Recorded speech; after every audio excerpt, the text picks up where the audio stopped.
Small Town News with Gil Reblar has been brought to you by EM Digital Marketing. For your digital marketing needs and how to create ads on Facebook, contact Edward Morales at www.emdigitalmarketing.com. This episode has been brought to you by the original Town Pump Steakhouse in Westmoreland. Go in and try their new 40-ounce tomahawk ribeye steak.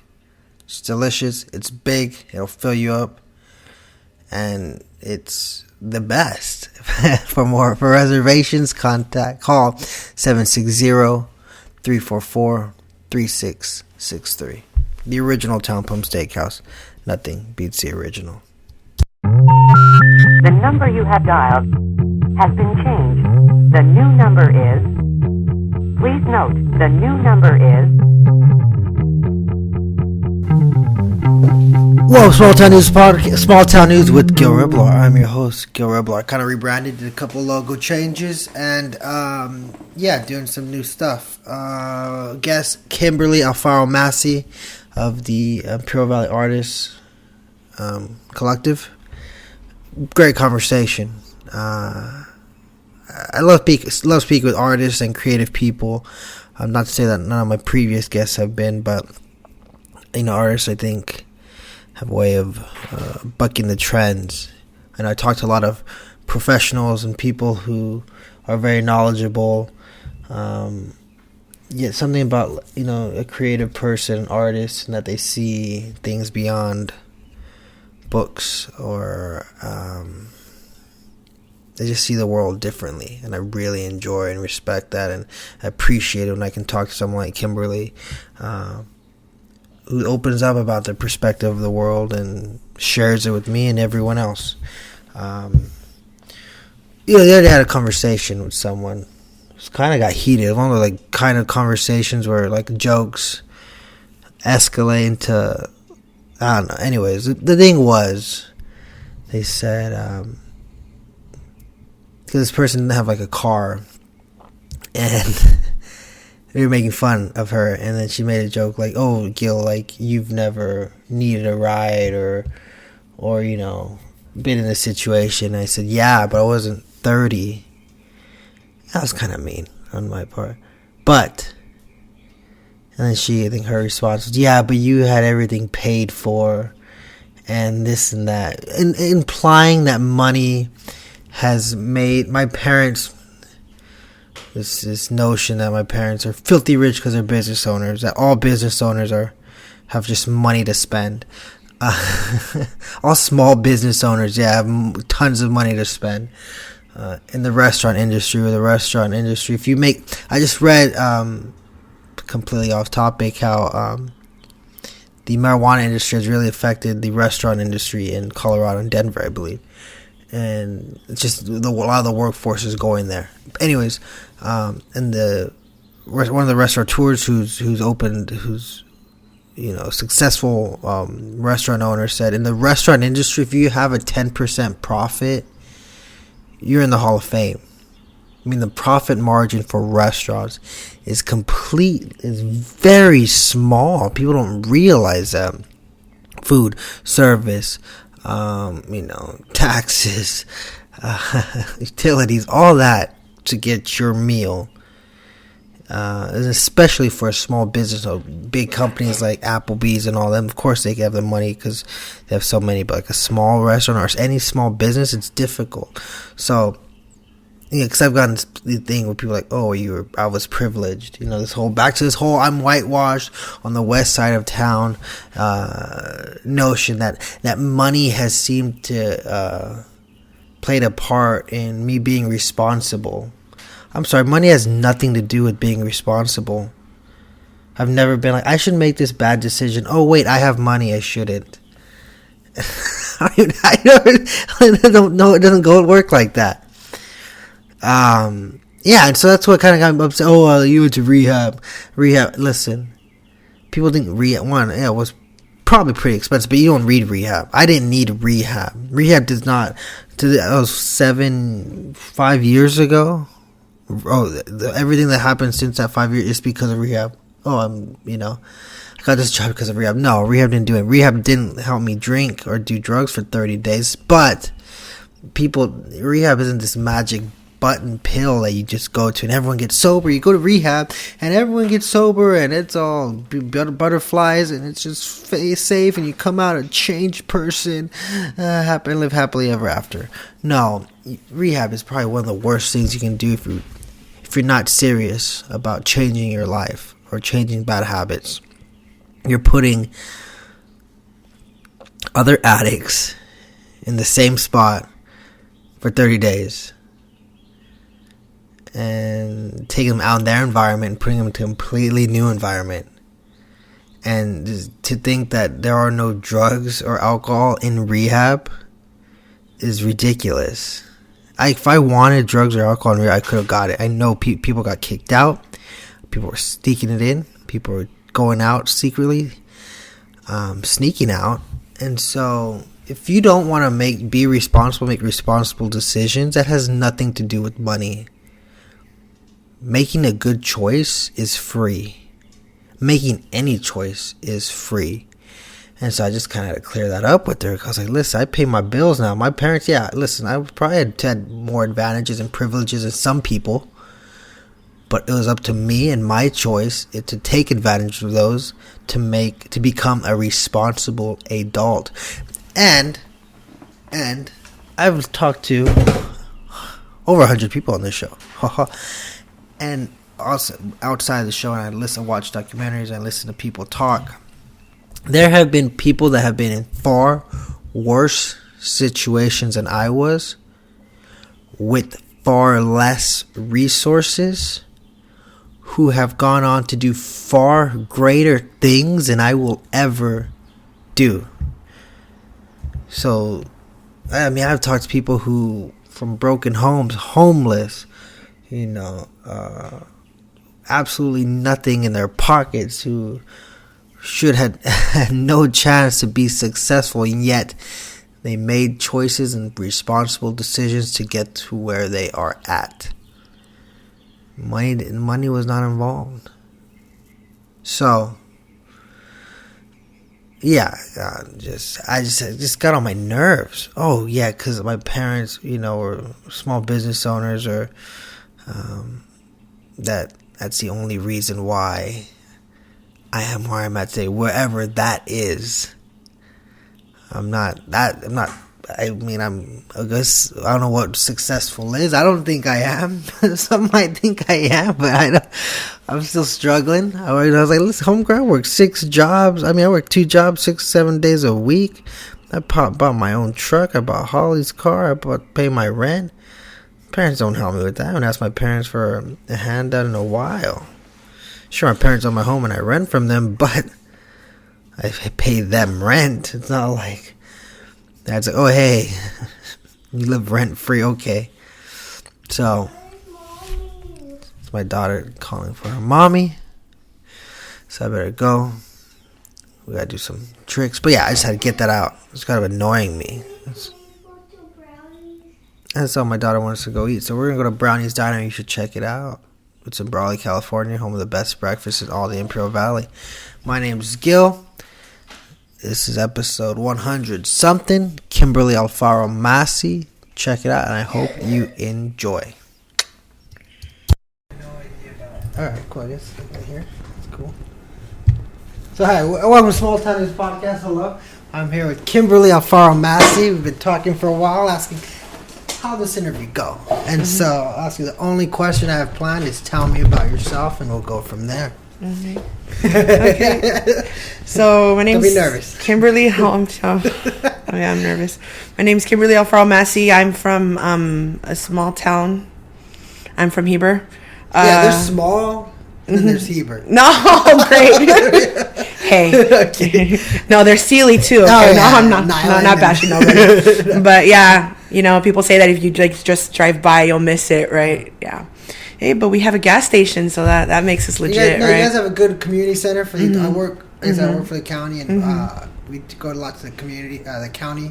You guys have one of the nicest adult senior centers, like community center around. So I think you guys have a really cool close-knit community. Yeah, everybody knows everybody. Yeah. So I'm from Heber. I grew up there, and I attended Southwest High School, graduated from there. I have a wonderful husband named Alan Massey. Grew up in Imperial. And I'm an artist. Yeah. So I guess tell me, what is the... tell me about the Imperial Valley Artists Collective, because I'm not... Okay. I know what it is and what you guys do, but I guess how did this... Okay, well, first off, I'm the president of the Imperial Valley Artists Collective, but to be honest, the Imperial Valley Artists Collective has been a progress. It's been a work in progress, and it's been a collaborative thing between a bunch of artists, and it's gone through the hands of many people. Originally, it was Minerva Guzman and her friend Elizabeth and her husband who started it back in 2011. And it was originally to make pop-up galleries. And then that kind of, faded away. It got a little expensive. The nonprofit status wasn't established. And so it just kind of like, you grow up, you have kids, life happens, right? So then I was contacted by some people for the Nights on Main Street events that started forming, so that I can help out. And there I met some really awesome people. I met Kayla Dotson, Randy. I met Ernie from Strangers. A lot of people. I made a lot of awesome friends there. And they kind of were helping the movement a little bit in the art, and they kind of like joined me with other like artistic minds. And we borrowed the name from Minerva, who was the original creator, so that we could create ourselves, and we called ourselves the Imperial Valley Artists Collective. From there, we started Nights on Main Street, and we were kind of all working together, and we were helping Randy however we could for his events. And we were just kind of all like a bunch of people not knowing what we were doing and just trying to make something happen in the Valley, And then from there, I kind of branched off a little bit, and we got a new group of people that actually were more focused on the art, right? And then in that, we got contacted by the Consulate of Mexico that they were going to be doing by national agreement with the city of El Centro. And they contacted us because they saw that we were a group of artists trying to make something happen, And they told us that they were going to want us to manage a building that was going to be the new House of Cultural Arts, which is now the old post office in the city of El Centro. And so we've been busting our butts trying to create forms, and the girls that help me right now, they're a shout out to them, Mary Jo Chetlovsky, Minerva Guzman, and Jasmine Adams, and my husband Alan, who helps with all the handiwork and setting up the tents and stuff like that. You do the art, and he does like because I had to set up at the fair like last week, and oh my gosh, I was telling my sister, now I know what he goes through every single event, and he likes to jump around and do stuff, so it helps a lot that he's so handy, But these girls, like specifically to them, like I represent the artist collective, and I talk to a lot of people and do the marketing, but these girls do the grunt of the work. They do my editing because I suck at spelling, so they edit everything.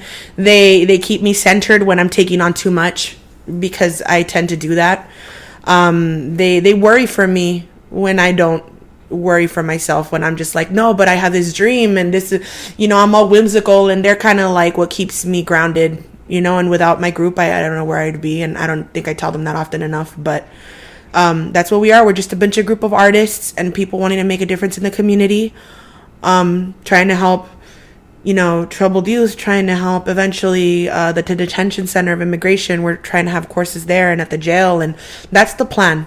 Right now, what we are having is, I don't know if you guys know that the House of Cultural Arts is at the old post office, like I just said, and we have 16 classes offered right now, from hula dancing to painting. We have 3 hula classes, writer's block classes, drawing classes for kids and adults. We have like 3 guitar cats classes for seniors and kids and normal, average age adult, and there's a lot of things that we're offering.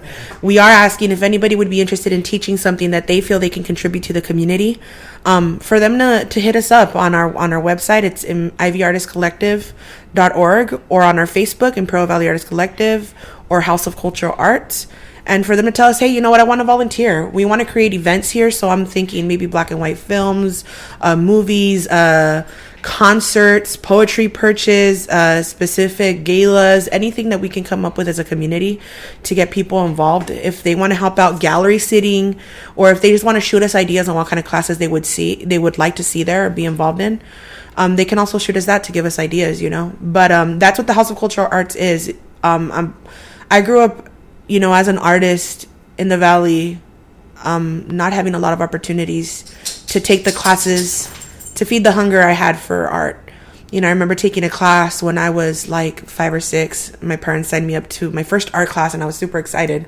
I used to go to Granny Grumps on Main and buy art books, and that's how I taught myself how to do art. But I remember they took me to this art class, and I was all excited because you walk in, right, and you have oil paintings and all this like amazing, beautiful stuff. And then they sit me there and they make me do drawings with markers. And I was like, what the heck is this? You know, I want to learn how to do that, you know? And it was really frustrating for me, but, you know, I had to realize, you know, I was 6 years old, and there's a lot of steps you have to take before you get to know all that. But it was acrylics. Yeah, and the problem is that I'm always trying to jump ahead. Like, I'm always like, oh, we need to do this, but I have to remember, I have to take a step back and be like, no, there's steps to everything, you know? So I remember sitting there looking at my Sharpie, and we were drawing like a cowgirl. It was just a happy face with like a hat. And I was like looking up at that painting being like, man, why can't I learn how to use one of those knife things, you know, a pellet knife? Or why don't I, you know, all those different kinds of waters they use, which is like, you know, turpentine and, you know, paint thinner and all this stuff. I had no idea that I had to wait all the way till I got to college to finally learn. So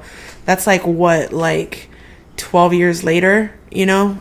I had to wait all that to finally be able to get access to do anything. You know, I was lucky to be in the Mostly Theater back when it was open at the old post office.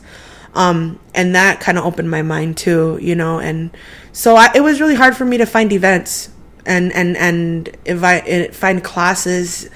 I grew up with the whole idea of, oh, there's nothing to do in the Valley, and if you want to do anything, you got to get out of here, which I don't think is true. Calexico offers so many opportunities. El Centro at the community center offers all kinds of opportunities. Brawley, you know, they have sports, they have all kinds of other stuff there too. There's a lot of things that I was not aware of that I feel have escalated now that I'm older. Like, we have a lot more to offer now, and I want to contribute to that. I want kids to not say, oh, there's nothing to do. I want kids to be like, oh, you know what, let's go to the House of Cultural Arts, you know what I mean? Let's participate at the IVAC events. Let's participate at the odds and ends Nights on Main Street events and Brawley First Fridays, and let's do all this because there's something to do every weekend, every, you know, day. If they want to go and study and they just need to escape their homes, you know, regardless of whether they tell people or not what they're going through in their life at home, they can escape there. You know, I come from a family where we got divorced. My parents got divorced, and it was really hard on me when I was in high school, and I didn't tell anybody about it. Everything that I was going through, you know, economically, days without food, the stress, the having to grow up so quickly, and I wish I would have had a place to escape instead of just ditching school, which is what I used to do, you know. And I want this to be a place where people can go and just kind of express themselves and escape and kind of sit there and have an opportunity to realize what it is that they want to do with their lives, or have already lived their lives and can go there and relax and spend their time doing something that, you know, helps them beyond just, you know, educationally, but maybe emotionally and mentally as well, you know. You're making me want to go right now. It's starting right now, but hopefully with time it will become into something greater. You know, if the city of El Centro approves of it and the consulate, you know, approves of it. We are bringing artists. It is a binational exchange. Right. So we are bringing artists from Mexico over here that are teaching and have master's degrees in art, and they're doing it at the low price of a donation of $20 a month max. Wow. So our courses are free to $20 max because the teachers need some money for their gas and stuff and their materials, and then we keep 20% because we're trying to get easels and stuff so that the students don't have to provide anything. We eventually want to create art boxes to give away to students, or instruments for students who don't have any, or stuff like that. You know, we need a computer, we need a printer. There's all kinds of stuff that we need that we don't have. And that's why we take the 20%, and that's why we charge. But we want it to be still available to the community, so we're charging max donation. It's a donation of $20. And if anybody would like to help or anything else, they're free to do so, because we need it, you know? Yeah. But, that's what I'm hoping for this to become. And there's more plans eventually, you know, maybe get into expanding to do some murals. I would like to see the Valley have every single electrical box painted. I would like to see all the empty brown walls that we see that are not bad, but have them painted also. Like, I would love to see, you know, paintings of our fields, and I would like to involve kids that are doing time for being arrested for spray painting, learning how to do it right, and become, you know, mural artists or graffiti artists the proper way. You know what I mean? There's nothing wrong with graffiti if you're doing it the right way and with permission, of course. You know what I mean? Yeah. But ESB. 13. Yeah, there you go. None of that 13 stuff. But when I was younger, also, I used to be in this program called Pure Court. And oh my gosh, that was what would like get me out of everything that was happening at home. And what it is, it's kind of like mock trial. I don't even know if they have the program anymore, but I was in there for like 2-3 years. And it's kind of like mock trial, except that you deal with real life cases with kids that are, you know, your peers that got arrested for bringing a knife to school or doing graffiti or doing any of that. And then, you know, the students that would volunteer would have to read their cases and their rap sheets, and we would have to work with other attorneys to create kind of like a case, you know, and then we would switch sides between Central and us. One week we'd be the defense attorneys, the next week we'd be the prosecuting attorneys, but we would learn all the lingo and everything with these attorneys and real judges. And we had a real group of people that had what do you call them? I can't believe I just blanked out. Yeah, we had a real jury of people that would volunteer, could do that, you know, and that would help us community service. But we would go and they would give us a list of things that we could try them with, right? And I remember sitting there and I was thinking, man, all these kids have nothing better to do, you know? If they had something better to do, if they had dance classes, if they had painting classes, like, they wouldn't be getting arrested for being out at 6:00 at night, carrying around what are they, nunchucks? I don't even know what they're called, you know, or ninjas. Yeah, like they're trying to. They wouldn't be walking around like ninjas at night, just swinging at people, you know. They would have some place to go. And it would be really unfair. They would have them do a lot of community service, and then they would give them a tour to juvenile hall, and sometimes even a tour of the prison. And it was, you know, I learned a lot, but it also motivated me to be like, you know what, no, there has to be more. So I feel that when the people contacted me from Nights on Main, it was like a blessing for me, because I was like, wow, like, this is what I've been waiting for. And these people were kind of like the platform that got me started and kind of fired me up to keep this going, you know. And I know they're still busting their butts off and doing an amazing job at Nights on Main, you know. And but yeah, that's basically a little bit about me, a little bit about the Ivy Artist Collective. We are hoping to do murals eventually. We are hoping to do electrical boxes. We would like to create classes that rotate between the juvenile hall, the jail, and to the detention center in Calexico, because all these people, like, they teach them all these life skills and stuff, but a lot of people are the kids that got arrested when they were younger because they had nothing better to do. So maybe if we show them a little bit about art, maybe that will help them kind of like, I don't know, help them in some way, you know. I don't know. Everybody goes through their own experience and their own journey, but it helped them. Yeah, because they probably have some sort of pain, and art has been a way to, you know. Yeah, pain or a lot of anxiety. Yeah, maybe they want to express themselves or what they're going through in there, or kind of express, you know, maybe they miss their families, you know, or maybe they didn't have a family and they just want to paint that on there, and maybe it'll relate to somebody who doesn't either, you know. You never know the impact you can make on other people, and we're hoping to do that in the Imperial Valley Artists Collective, you know. And schools right now, they're so underfunded when it comes to art programs. Like, there's only like one art class and you learn that and that's it. You know what I mean? And there's so much in art, you know, everything you see, like, that's what I don't understand, how art can be so underfunded, or how people don't want art. And not that I have anything against the military, but right now with the bill of wanting to give the military money, I understand. I had friends that were in the military, and that's fine.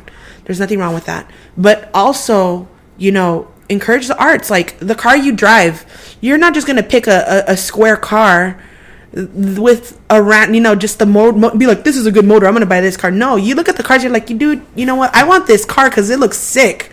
You know what I mean? It looks nice, or I like the color. That's why they have so many colors. That's all art.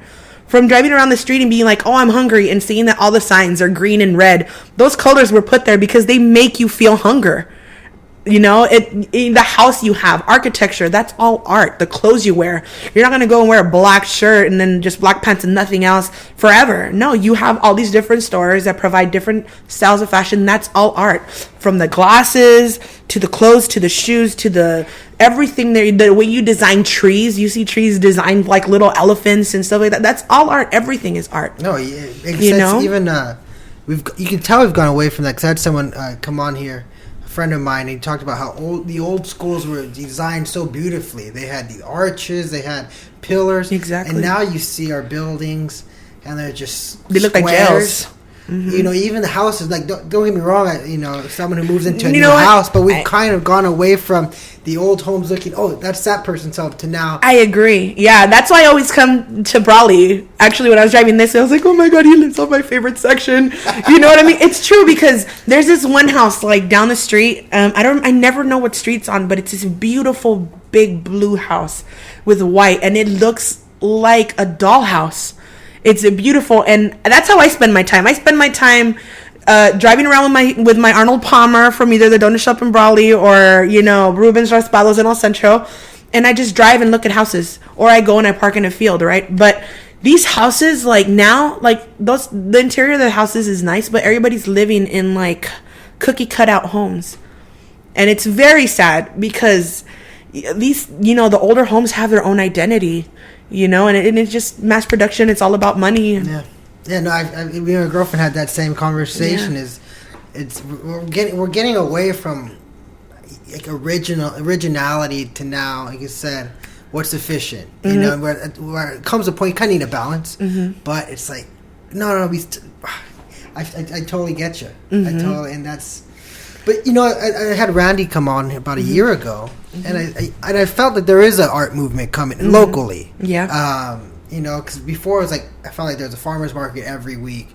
Now, I think maybe a farmer's market, like, you know, not as often, but I always hear an art walk or an art show or this, like, and it just keeps getting ramped up. And I think it's crazy how it's spread throughout the Calexico, Central, Brawley, and just how and, you know, growing. What I love about that is, you know, I've heard from some people be like, well, I mean, isn't it competition for you if there's more? No, like, dude, I wish there was like art walks happening at the same time. I think that we gear to only a certain audience. If we would have different styles, or like a hippie park, or like kind of the Mexicali where people go and just sell, you know, every weekend they go and they set up their space, and something that the community could provide like that.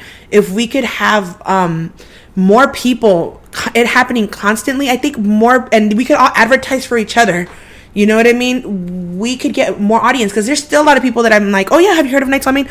No, what the heck is that? I'm like, are you kidding me? You know what I mean? I just went to the high school yesterday. Went to Southwest for Career Day. An art teacher there, her name's Jacqueline. She asked me to come in and speak to artists. Thank you, by the way, if you're hearing this. But there's a lot of students there that were like, no, what is that? And I'm like, okay, this is a class of like 10 people. If these 10 people, there's like 5 students in that class who didn't hear about Nights on Main of a school of 2,000, what's wrong with that? You know what I mean? That's a lot of people, you know? So how can we do it so that all these people know that that I want the Valley to be known for its art. That is my dream. I want the Valley to become a destination. I want to bring commerce into the Valley. I would like to bring, like, they're filming films here now. I would like to make that, have studios set up here. Something legitimate, something big, something that brings people through here. You know, oh, people say, oh, how's Centro because of the heat? Yeah, okay, but half of the year, this place is beautiful. Or else we wouldn't have, you know, snowbirds coming in here to spend, you know, their winters. You know, so yeah, this place needs a lot more artists, a lot more people willing to do something, and to not see each other as competition. It's not, you know, Central against Brawley against Calexico. No, we're on the same valley. I understand you have pride in your own city, but you need to have pride in your valley, because together we can achieve so much more as artists. no matter what field of art you're in, whether it's music, theater, it does not matter. We are artists and we need to be together. Not one is better than the other. They're just different. Yeah. Do you feel like that? There's that notion, though, of that competition where you kind of I feel naturally as people, we tend to feel competition. I think that personally me, that was a problem that I had a little bit when I first started. And I think it was because of my immaturity and my inexperience dealing with people. But I think naturally I'm like a competitive person. And I feel that as humans, we tend to compete against each other without wanting to or without even paying attention. You kind of have to sit back and be like, okay, what is this person's motives, like naturally, like realistically, not because I'm feeling hurt or because I'm feeling like they're coming against me, but what is this person trying to achieve with what they're saying? Don't take their tone of voice to heart. Don't take their attitude or their stance, because everybody acts different, but what is this person trying to tell me? And then think, okay, no, we have the same dream. Just set that aside and put your pride down, because it's all pride, and just do what you got to do. It's plain and simple. Yeah, because I feel like sometimes in the valley, it's like not that there is the mentality, but there at times like a bit of I guess hater mentality sometimes in this valley. But I think as you grow older, because I was the same way, I want to be the best, but now that I'm older, you kind of see like, no, we gotta help each other out. Yeah, it's because then that you hear that everywhere, like, or else there wouldn't be like graffiti artists either. Like, oh, this place is the best, or that place is the best, and that place is the best, and I think that I don't know if how that's actually brought up. I don't know if it's parents, which I don't want to blame parents. I don't know if it's just the pride. Yeah, the schools. Yeah, rivalry. Yeah, like, yeah. And I think that a lot of people in their immaturity, they don't see that that's all it is. You know what I mean? So yeah, because I remember when I was in high school, we hated Southwest. Yeah. Like, why? Now I think, like, why do we hate? Oh, they're from South. Ugh. Yeah. And now I think it's like that's ridiculous. Yeah, I know. I just went to Southwest yesterday, and it's all these little kids, and I was like, oh my gosh, I feel the same. Like, how can they be so little? And I was like, did I look like that? Right? Yeah. And then now you see them, and it's like, why are we teaching these kids to hate? It's like we're forming little armies. They're like having wars with each other. Like, that's ridiculous, And yeah, I feel that. I feel that you have a lot of pride in your city, but yet you go to other cities to shop. You know what I mean? It's like, for example, having, let's say Brawley hates South Central, right? But then they go to like, the movies, the movies or the mall or, or we hate on Calexico or whatever, but then we go to the Poli or we go to, the cafe that they have over there. Like, come on, man. Like, why? It's just property that people put labels on. We're all people. We're all the same. Just do what you got to do and stand up for art and stop being lame. Right. It's how it is. It's really immature and really lame. Like, we're past that. Like, move on. Yeah. And then you get into, when you're a parent too, like, then the rivalry start of, well, that kid's kid did this and my kid did this. Like, my kid's so much better. And it's why? Well, I have a kid and my daughter is better than everyone. I get that. But instead of like, teach your kid to, be cooperative with other people and to love other people, and my dad, he brought me up very competitive, like, no, you need to defend yourself and you need to be better and you need to, and that put a lot of pressure on me because I was like, well, now that I'm older, I'm like, wow, I didn't really need that. No, but you just, you could have taught me to be more like. Yeah, you kind of need that though in a way. I mean, I think that competitive, you got you. Because, you talked about the art, and I think you've shown that there are outlets, but you've also shown you and Randy and the others that we'll make it. Mm-hmm. Like, if there's nothing that for us, if we don't see it, we're going to go out and make it ourselves. I think that's part competition, that's part that drive to just say, not just sit back and like, oh man, there's nothing to do here. I'm leaving. Let's make it happen. Yeah, exactly. And you know what? I think it gets really hard for, like, for example, Randy, that he has the pink room. Or, Anthony, he has his photography business. And then Kayla, she has odds and ends. And Ernie, he has strangers. And then I have my own little art business, It gets really hard for us because we want to put our hearts into everything. And a lot of times we end up neglecting one thing more than the other. Right. And it's a really hard balance, And like the girls that help me in the collective, Mary Jo, Minerva, and Jasmine. Jasmine works 2 jobs. And she busts her butt, like, working and trying to provide for her family. And I see her come in on Wednesdays and cover for me. And, I'm like, damn, like, I don't know how she does that. You know, she works 72-hour weeks, and she's just crazy, and she's still right there trying to make a difference and trying to help, you know, despite my demanding personality, because I'm very demanding, and sometimes I can understand it could be very annoying, you know, but I really appreciate all that, you know. And Minerva's pregnant. She's gonna have a little girl.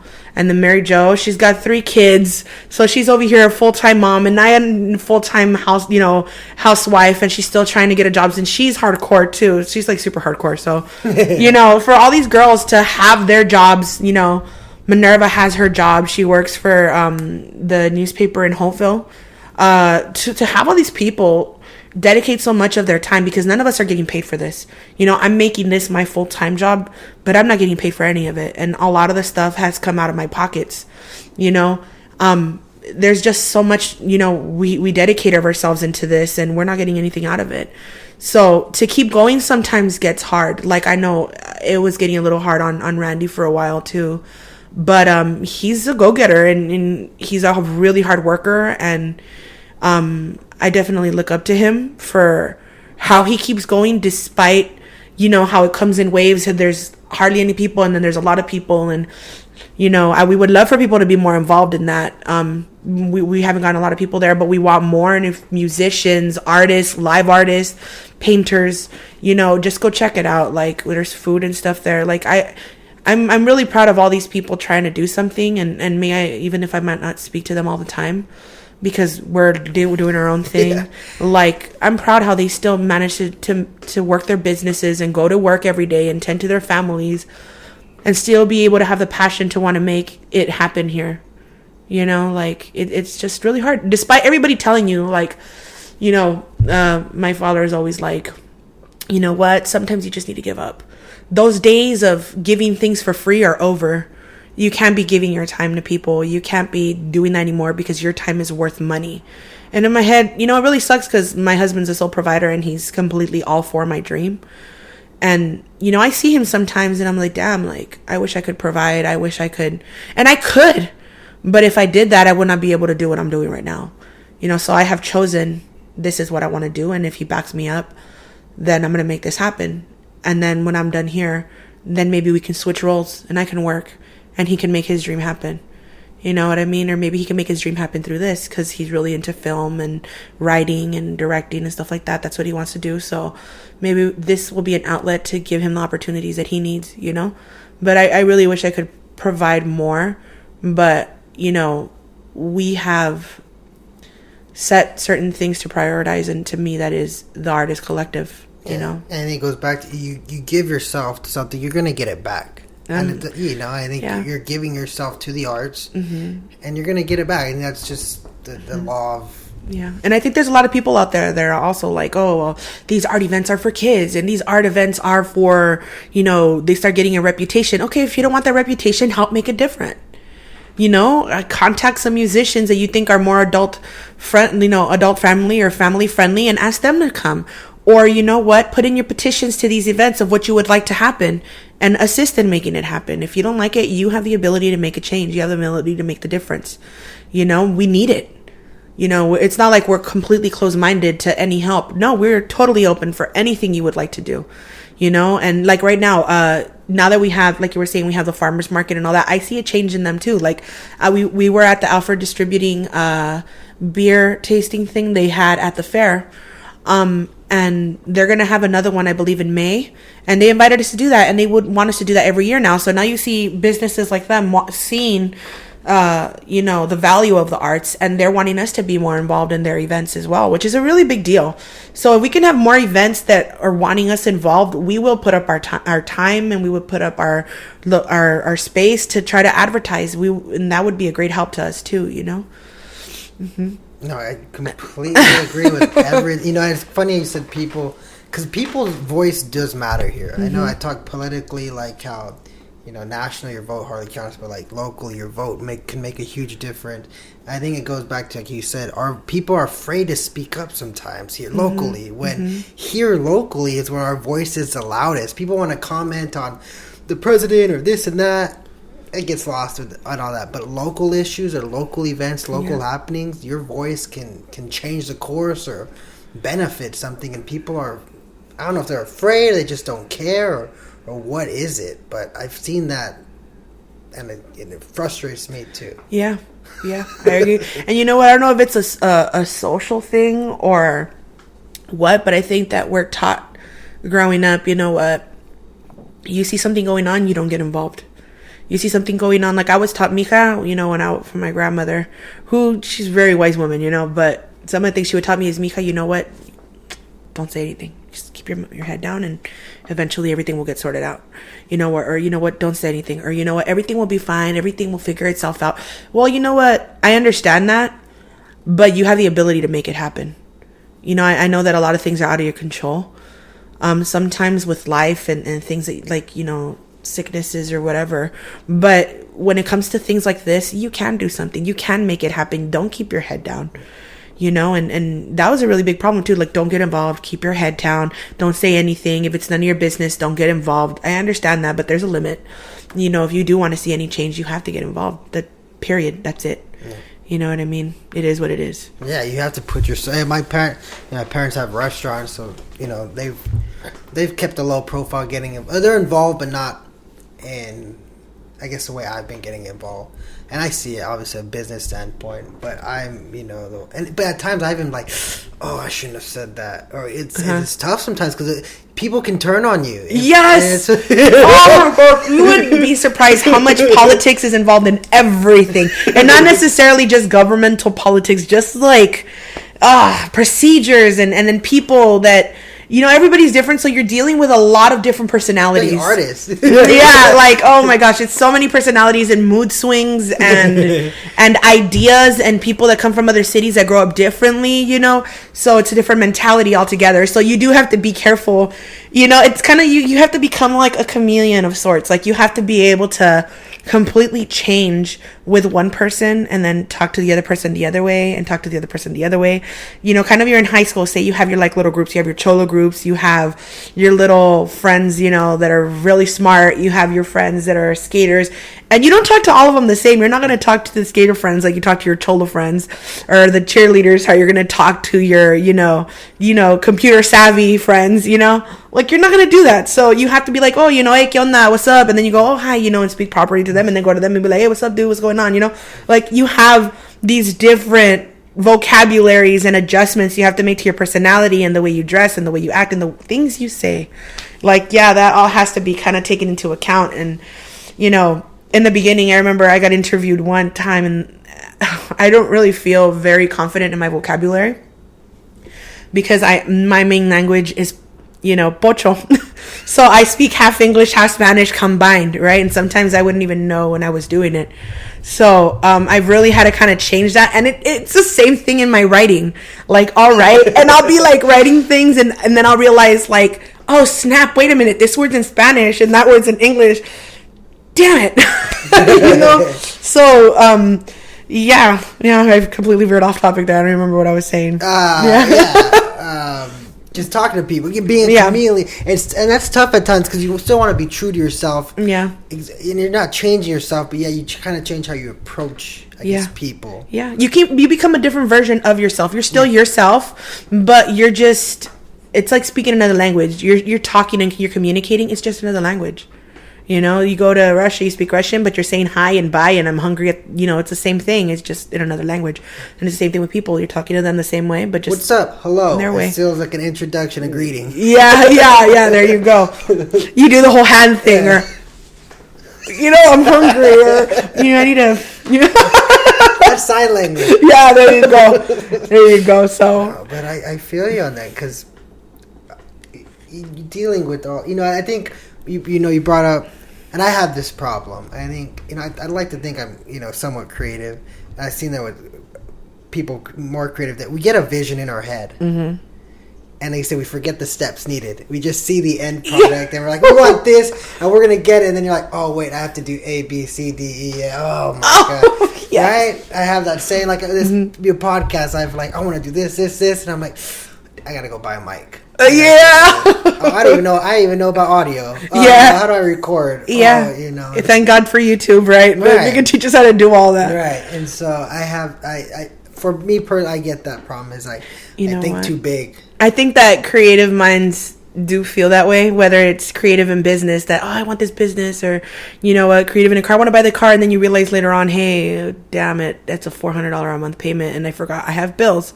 You know what I mean? It's the same thing. Like my friends in the collective, they kind of make fun of me because when I write things, I get super like poetic, right? So when I'm doing like a speech or something, I'm like, oh yes, and for the greater of a community, and let's paint all our walls the colors of our field during a sunset. I have a dream. Yeah, I have it. Yeah, like exactly. It's like that's already taken, But my friends make fun of me, and they say they always make fun of me. They're like, Kim, you have to stop nucleusing it, because I wrote something once where I was like, we want to be the nucleus of our artistic movement, and they were just like, maybe we can change that to make it more, relatable in general. That's a little too much, But they always make fun of me because I'm the same way. I'm like, I want this, and I want you, and everybody. And then, no, they can't, they're like, well, you need to just stick to this right now. Step? I don't know. Yeah, I want to do it. And then it realizes that it's going to take about a year or 2 years to do things. And you're just like, okay, well, let's do it then. And in your head, you're just like, man, I can't wait to get there. And then when you get there, sometimes you realize it's not what you thought it was going to be like, too. And you're just like, man, that sucks. Or you realize that there's all these people kind of just standing in your way for you not to do it because you have to follow their procedures, and that's very difficult, too. You know what I mean?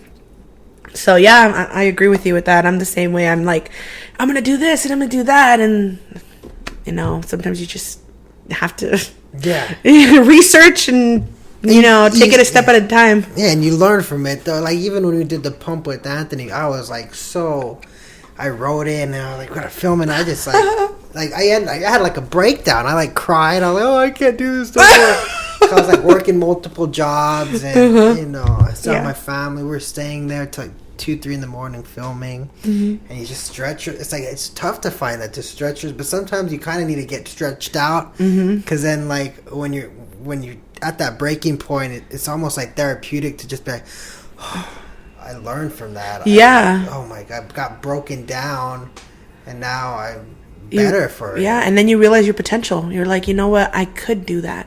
I could. So if I can do that when the next hard thing comes around, you're like, okay, if I achieve this, I can do that. And there's these 3 things that like I always kind of, they're like, I guess my mantras, I guess, if you could say it. I always say, you know what? If I don't know it, I can learn it. Fake it till you make it. And just be persistent. Those are the 3 things I'm always telling myself. When people tell me, can you do this? Sure. And then later on comes the second one where it's like, okay, fake it till I make it. So at the end of the day, it's like I'm researching and doing all these videos on how to write a form. You know what I mean? How forms are like one form out of like 50 forms. You're like learning and looking up other cities and other freaking like collectives from around the country that have done it, trying to see, okay,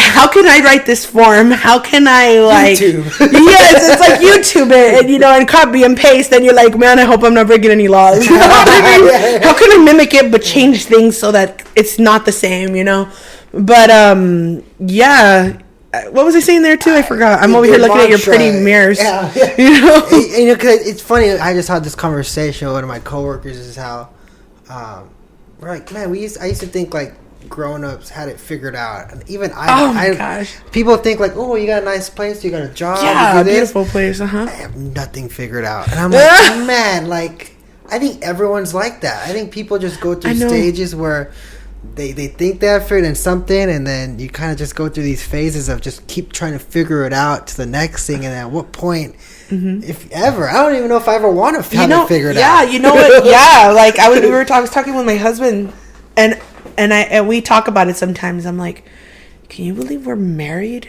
And he's like, yeah, you're my wife. And I'm like, no, but think about it. Like, I used to look at all these people that were married and be like, man, that's like a sign of respect. Oh, they're married. Oh, they're married, you know? Like happily ever after. Like, oh, you know, I can't mess with them because that's his wife. I can't mess with her because that's, you know. So they're really like, it was like this like authority figure, right? Or you would see your parents and you would see them come home and they had a routine and you're just like, damn. And I tell my husband, I'm like, you know, my mom had me when she was 22. Like, she had 2 kids by the time she was my age. She looks like she always had it figured out. Like, she always knew what to make me for lunch, and the clothes was always washed, and I always had a house. I'm like, but man, I never really thought about, like, did they ever have a time where they thought they were going to lose their house? Or did they ever have a time where, like, they just were working and they didn't want to be there and they had their dreams? You know, I never thought about that. And I'm thinking, man, like, so we're all just kind of like kids that grow up and stay kids, but with like responsibilities. Right? So then that makes you think, man, what the hell am I going to be like when I'm old? Like when I'm like an older person, like I hope like in my 80s or 90s, if I make it that far, you know, and I now I understand why you see all these older people and they're having fun and you're just like, man, their skin just aged and their face just aged and their body just aged.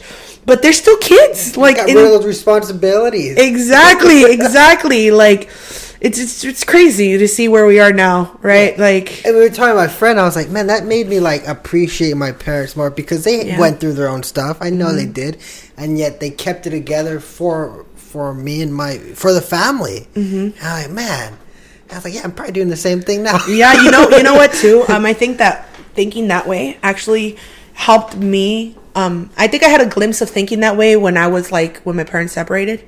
But I think if anything that helped me understand them more and forgive them, I think that was how I started thinking what we were discussing right now. Like, not how we're adults, but we're still kids.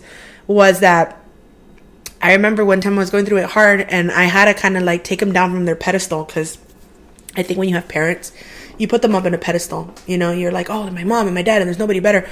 But they're just people that had kids that you just happen to be their kid, you know, just like your friends, just like your cousins and your, you know, whatever. Like, they're just people who had kids and you just happen to be their kids. And because you're their kids, you're taught you're supposed to have the respect, which you are, but they're just people, you know. And, you know, I see, you know, you see people that cheat on people and people who, you know, die and people that, you know, struggle and just have anger issues. And you see all this. And because they're like figures up here, you think that they shouldn't do anything. But when you bring them down to the level, it's understandable when you go through it or when you see it. It might be wrong. When you're kid, my parents are never wrong. They know. Yeah. And then you kind of get older, like, hey, they thought that way, and that's not a right way to think. Yeah. But it's just pretty insane too that helped me bring them down and be like, you know what, they just made a mistake. Like, and that must have been heartbreaking for the other parent. And that must have been hard for the parent that made the choices. And it just kind of made me forgive them. And I know that there's a lot of people that don't move on from stuff like that. Maybe they're going through divorce or they had their parents divorce or something. But I think that helps you, reminds you, you know what, they're just people. Like, we think that just because they're our parents, they owe us something. And they don't. They really don't. Like, we're lucky if we get anything from them or if we happen to live our, like, cookie cutter happy family. You know, because the reality is no family's perfect, you know, and when you start to see them as people, you start to forgive and you start to realize, you know what, you know, and you learn to forgive yourself too, I think, when you make your mistakes or when you mess up, you say, you know what, I'm just a person. Like, I can't judge myself by the standards that another person put on me, you know. I don't know if that makes sense. No, yeah. I'm getting all like, whatever this is. Did you notice, like, from that challenge to your art, did you? Yeah, my art, I believe so. I think that my art, I started off like I wanted to be a fashion designer, and I got accepted to the Fashion Institute of Design and Merchandise because of my portfolio, not because of my grades. But I didn't have the income to go, and I think that oh man, rephrase it again. I just veered off again. Your art. I see again. It got affected. Yeah, I think that my art first, I think, got pushed more because when my parents got divorced, I started doing a lot of art that would sell because that's how I would pay for my lunch at school. That's how I paid for a lot of stuff at school that my parents couldn't provide because of the lack of income that I had because they were separated. So I created this binder. It was a really thick binder, like one of those 3-inch ones. And I did a bunch of drawings that would sell, that was in. So you had the lowrider pictures, you had fairy pictures because you had your goth kids and your emo kids at the time. You had your Invader Zim, your cartoons. So yeah, I remember that. Yeah, so I would RXD. Yeah, so I would have like a big old binder with all that stuff, and then I had tabs and post-its on all of them. So I'd be like, okay, what picture do you want? Because everybody knew I was an artist. And I'm like, well, what do you want? Do you want it in black and white? Do you want it in color? Do you want it in pencil? Do you want it charcoal? Do you want it oil paint? So I was hustling like that. And then I had my bag of Sharpies. So they'd be like, I want this one. I'm like, okay, do you want it paper? Do you want it on your arm? Do you want it? Where do you want it? So I would draw like... So you would see all these little cholos with rolled up sleeves with like drawings on their arms, or I love this person, or you know, flaming dice, or you know, stuff like that, or yeah, an 8-ball. And I learned how to fade it. I learned how to fade it with the alcohol, so it looked like a real tattoo, you know. But that's how I would make $5, $3, $10, $20, depending on how big they wanted it, how small they wanted it. So that's how my art was, and I think that really actually it helped me, but it actually really affected me negatively also, because then when you get to the point where you're out of that phase in your life, right, you get to the point where you're like, okay, well, who am I as an artist? And you keep drawing the same thing. You do portraits and you do stuff that sells, but it's really hard for you to find your identity, you know. And I feel it's been really hard for me to realize or understand that that's completely normal, you know, that you know, I had labels. I have been told, you know, your art's very generic, or your art is very, oh, you like Day of the Dead stuff, or you like dark stuff, or you like, you do jail art, or you do, and to me that's like, okay, well, I've never liked labels. Even when I was in school, you're a chola, you're this. No, I'm not anything. I hang out with everybody. I am who I am. Stop putting labels on me. And I think that with my art, it's been really hard to find out who I am or what I like, because you break this cycle that you've created for yourself of just being able to do, you know, what's on demand, when people want, when people like. My dad tells me all the time too, as you can see, he has a really strong influence on my life. He'll be like, now he's more encouraging, but then he's like, you know what, nobody's gonna like what you're drawing. Nobody's gonna buy what you're drawing. What you need to do is you need to go paint landscapes, or why don't you go paint that vase over there, or why don't you go paint that tree. And in my head I'm like, I don't want to do that. I don't know what I want to do, but I want to do something, but it's not that. Like, you know, stop telling me. So on purpose, I would kind of rebel and draw more like graffiti things, or more, you know, dark things and skulls and stuff he didn't like, you know. And I think now that I'm older, like, I used to paint a lot with black, and my teacher told me once, what you do, it looks like a coloring book, you know, you're doing line drawings. And in my head, I'm like, okay, but if you look at tattoos have a lot of lines. Line matters in tattoos. And that's something that I've actually been wanting to start doing as well. So, you know, I realized, okay, tattoos. And then I've been looking at like the pouring techniques, where you pour different paint to do abstracts, and then you use like a heating gun and flames to make different cells inside the paint. You know what I mean? I would like to get more education in painting, so I can become better at doing portraits with painting. I can draw portraits, and I love anything that has to do with shadows. I love, or textures. I love doing drawing wise. But I feel that it's been a really big process, and I'm not going to say, people always compliment my work, and I feel like you never feel like your work is good enough, you know, and that's completely normal. But I feel like it's been really hard for me to kind of like find myself, you know, and I feel like I'm still evolving, and I feel like I'm going to evolve until the day I die, because you go through different emotions and different things all throughout your life. You can't expect to stay the same. You know, just like your style and your cars and your houses and your weight, the kind of food that you like with your evolving palate as you're aging, you know, my art's going to change too. And I feel like right now, my focus is not so much technically my art, which, you know, I do commissions, but it's trying to help other artists find themselves. And I feel like maybe that's my artistic calling. I love to do drawings and paintings, but I really do feel that my artistic calling is to help others achieve their dreams. You know.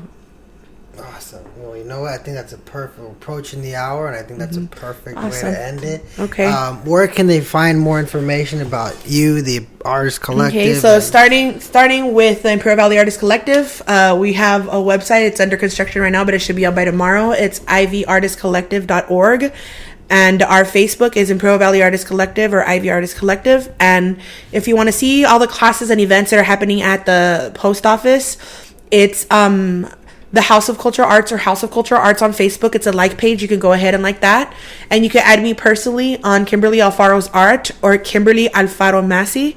And on Instagram, we do have the Ivy Artist Collective, and we do have Kimberly Alfaro's art, and I have Kimberly A. Massey is my Instagram name.